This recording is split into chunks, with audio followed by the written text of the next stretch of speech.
আসসালামু আলাইকুম ভাই।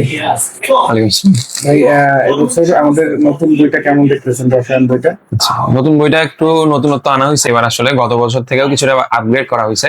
তো আমি স্টুডেন্টদের জন্য একটা ইম্পর্টেন্ট টপিক আসলে দাগাই দিচ্ছিলাম। সেই ইম্পর্টেন্ট টপিকটা হচ্ছে মৌলের পর্যায়বৃত্ত ধর্ম। তো আপনি যদি এদিকে একটু ক্যামেরাটা ফোকাস করতেন তাহলে আমি স্টুডেন্টদের দেখা দিতে পারতাম। এখানে কিন্তু তোমাদের সুন্দর করে পর্যায়বৃত্ত ধর্মটা বুঝিয়ে দেওয়া আছে সহজভাবে মনে রাখার জন্য। তো তুমি বাম দিক থেকে ডান দিকে এই জিনিসটা মনে রাখবা, আর উপর থেকে নিচে এই জিনিসটা মনে রাখবা।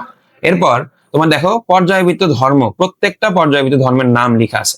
এরপরে যেটা হবে, পর্যায়বৃত্ত ধর্ম যেগুলা বাম দিক থেকে ডান দিয়ে গেলে হ্রাস পাচ্ছে, ঠিক সেই জিনিসটাই উপর থেকে নিচের দিকে আসলে বৃদ্ধি পাচ্ছে। অর্থাৎ তুমি কিন্তু যে কোনো একটা মুখস্থ করলে অন্যটা তোমার অটোমেটিক মুখস্থ হয়ে যাচ্ছে। তড়িৎ ঋণাত্মকতার ব্যাপারটা যদি বুঝাই তোমাদেরকে, যে বাম দিক থেকে ডান দিয়ে গেলে বৃদ্ধি পাচ্ছে, ঠিক একইভাবে উপর থেকে নিচের দিকে আসলে ভাই হ্রাস পাচ্ছে। তাহলে এটা কিন্তু আমি শর্টকাট দিয়ে মেইনলি আমার এই তিনটা টপিক বেশি গুরুত্বপূর্ণ: আয়নীকরণ শক্তি, ইলেকট্রন আসক্তি এবং কি তড়িৎ ঋণাত্মকতা।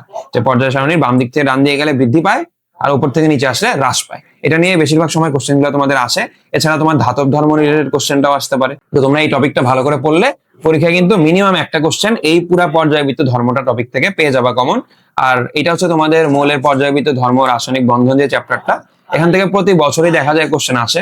দুই একবার হয়তো বা মিস যায়, বাট বেশিরভাগ সময় এখান থেকে একটা দুইটা কোশ্চেন আসে।